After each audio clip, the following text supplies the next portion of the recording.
महाभारत युद्ध के दौरान जब पांडवों को लगा कि गुरु द्रोणाचार्य को हरा पाना असंभव है, तब उन्होंने अश्वत्थामा मारा गया यहाँ झूठी खबर चारों तरफ फैला दी गई, जिससे द्रोणाचार्य शस्त्रों का त्याग कर दे, तभी उनका वध कर पाना संभव हो सके।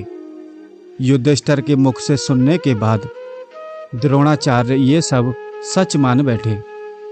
अपने अंत समय में द्रोणाचार्य ने भगवान श्री कृष्ण से कहा, हे वासुदेव, मैं बचपन से ही आश्रम में पला बढ़ा। मैंने अपने जीवन में निर्धनता तथा गरीबी का मुख देखा। मैंने अपने जीवन में बहुत कठिनाइयों को झेला। मैंने अपने मित्र द्रौपद से धोखा खाया और जिस राज्य को विजय दिलाई, मैं उसी राज्य से निकाला गया।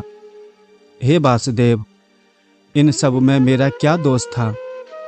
क्या अपने मित्र की सहायता करना मेरा कोई पाप था? मैंने कठोर तपस्या की, तब जाके अश्वत्थामा का जन्म हुआ, लेकिन गरीबी के कारण मैं उसे दूध की जगह आटे का घोल पिलाता रहा। क्या दया की भावना रखना मेरा पाप था? जिस प्रकार से मैंने गुरु परशुराम से शिक्षा प्राप्त की, वही ज्ञान मैंने कौरव और पांडवों को दिया, लेकिन आज भी एकलव्य अंगूठा मेरे जीवन का सबसे बड़ा लांछन है। क्या अपने वचन को निभाना मेरा सबसे बड़ा पाप था? भरी सभा में द्रौपदी के वस्त्र हरण को मैं धर्म निभाने के कारण नहीं रोक सका, लेकिन मैंने अपने पुत्र अश्वत्थामा को श्राप जरूर दिया था। क्या राजकीय धर्म का पालन करना मेरा सबसे बड़ा पाप था? तब भगवान श्री कृष्ण ने कहा, हे भारद्वाज पुत्र, द्रोण निर्धनता आखिर किसने नहीं देखी? एक शिशु जन्म से ही निर्धन होता है, लेकिन कुबेर के भंडार को पाने के लिए मेहनत, संघर्ष और धैर्य अति आवश्यक है। जिस प्रकार अपने मित्र से धोखा खाया, बाली ने सुग्रीव से और रावण ने विभीषण से खाया था, भले ही उनके कर्मों में अंतर रहा हो, लेकिन कार्य समान ही था। ऐसे समय में धैर्य ही इंसान का सबसे बड़ा साथी होता है, लेकिन बदले की भावना में आपने अपनी मृत्यु का शस्त्र स्वयं तैयार कर लिया।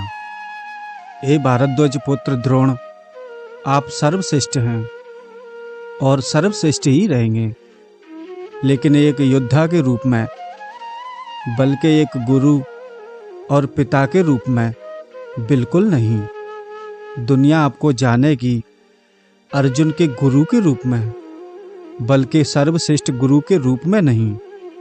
एक गुरु का दायित्व है कि वह अपने शिष्यों को श्रेष्ठ व उत्तम बनाए।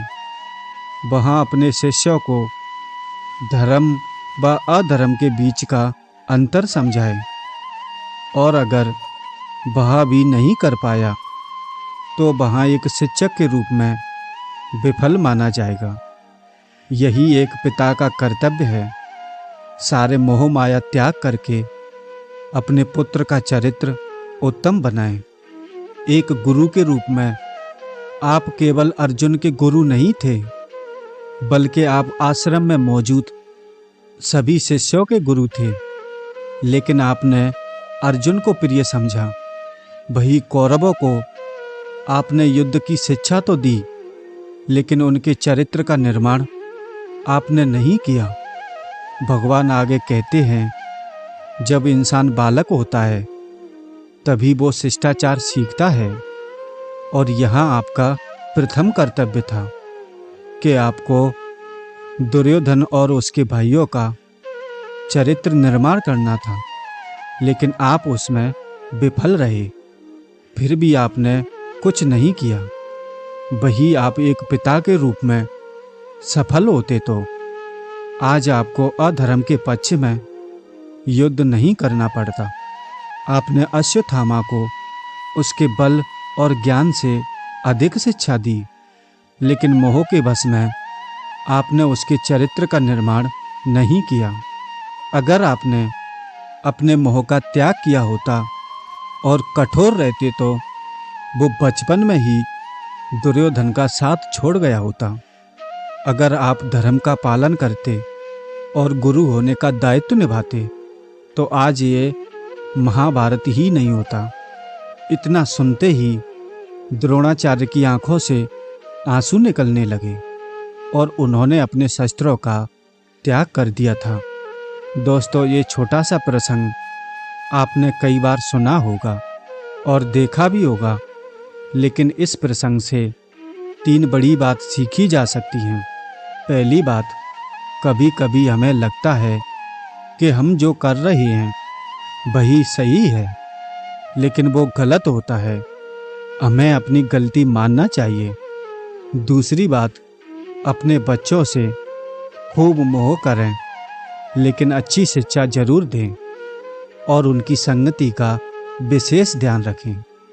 ये माता पिता का कर्तव्य है और बच्चों को भी सोचना चाहिए। तभी आपके बच्चे भविष्य में सफल और कामयाब बन सकते हैं। आज के समय में तो बच्चों के हाथ में दिया गया स्मार्टफोन ही दुर्योधन का काम कर रहा है। इसका विशेष ध्यान रखें।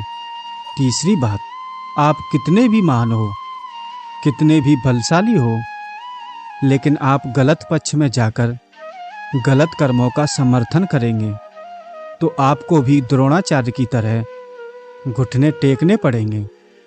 दोस्तों, आशा करता हूँ यह वीडियो आपको अच्छा लगा होगा। अगर वीडियो अच्छा लगा तो वीडियो को लाइक और चैनल को सब्सक्राइब जरूर करें। धन्यवाद।